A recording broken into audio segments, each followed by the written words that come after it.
Shalom sahabat yang baik hati, salam sehat selalu bagi kita semuanya. Marilah kita bersatu di dalam doa. Allah Bapa dalam Yesus Kristus, terima kasih Tuhan untuk segala berkat Tuhan, penyertaan Tuhan, untuk seluruh pengalaman kehidupan yang Engkau berikan bagi kami. Saat ini kami hendak merenungkan firman Tuhan. Berkenanlah Engkau ya Tuhan memenuhi hati dan pikiran kami dengan firman-Mu. Amin. Firman Tuhan bagi kita pada hari ini tertulis di dalam kitab Yehezkiel 36 ayat 26. Kamu akan kuberikan hati yang baru dan roh yang baru di dalam batinmu, dan aku akan menjauhkan dari tubuhmu hati yang keras, dan kuberikan kepadamu hati yang taat.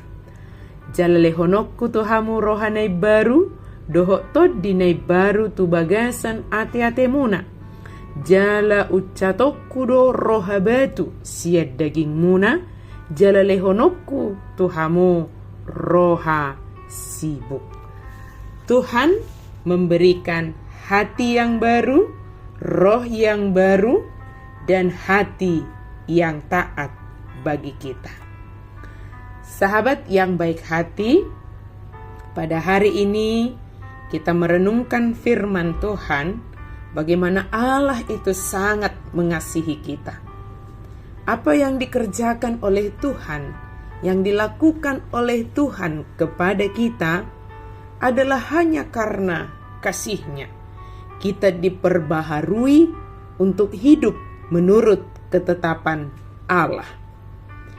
Kebaikan-kebaikan Allah itu bagi kita tidak sepadan dengan apa yang kita lakukan kepadanya.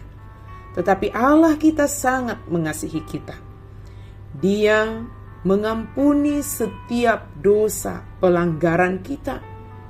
Yang diminta dari kita adalah bagaimana kita menyadarinya dan tidak mengulangi setiap kesalahan-kesalahan yang telah kita lakukan.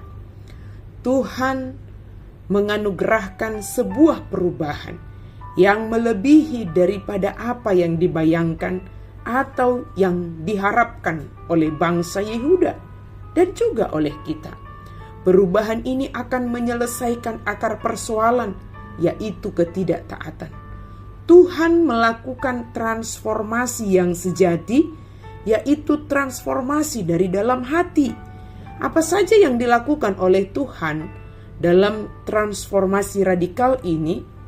Dalam renungan kita hari ini, Dia mengatakan bahwa Allah menganugerahkan hati yang baru, roh yang baru, dan hati yang taat.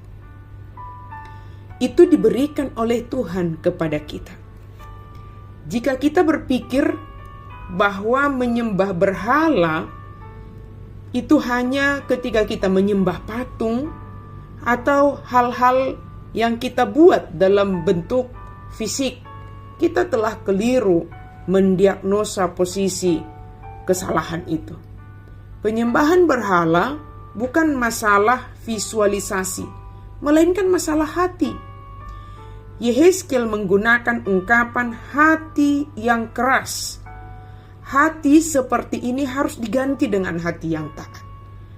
Maka hati yang keras itu yang dikontraskan di sini adalah hati yang keras diubah oleh Tuhan menjadi hati yang lembut. Tuhan memberikan hati yang baru kepada kita, hati yang lembut, yaitu hati yang responsif terhadap perintah Allah. Fokus pertobatan, fokus pengobatan dari masalah itu diarahkan pada hati dan roh. Jadi perubahan atau transformasi itu berangkat dari hati dan roh yang baru. Dan tentunya yang berasal dari Tuhan. Dua istilah ini sama-sama menunjukkan bagian terpenting dari dalam diri manusia itu, pusat kehidupan manusia itu. Bagaimana kita menerima hati yang baru, roh yang baru, hati yang taat yang dianugerahkan oleh Tuhan kepada kita. Sahabat yang baik hati, oleh karena itu kita bersyukur hari ini Tuhan memberikan hati yang baru bagi kita, hati yang taat bagi kita, roh dianugerahkan bagi kita. Maka mari kita isi hati dan pikiran kita dengan hal-hal yang baik, hal-hal yang positif, yang membawa sukacita bagi kita. Sehingga kehadiran kita dimanapun kita berada membawa perubahan ke arah yang lebih baik. Hadirlah dengan hati yang baru, hati yang lembut, hati yang taat, dan roh yang berasal dari Tuhan. Amin, kita berdoa. Terima kasih Tuhan untuk firman-Mu. Kami sungguh bersyukur hari ini kami dianugerahi dengan hati yang baru, roh yang baru, dengan hati yang taat. Kami mau menjalani hari ini dengan hati yang dipenuhi oleh firman Tuhan, hati yang dipenuhi dengan kelemah lembutan, hati yang penuh dengan ketaatan kepada firman-Mu Tuhan. Kami sungguh bersyukur untuk segala berkat-berkat penyertaan Tuhan yang senantiasa ada pada kami. Dalam nama Yesus kami berdoa dan bersyukur. Amin.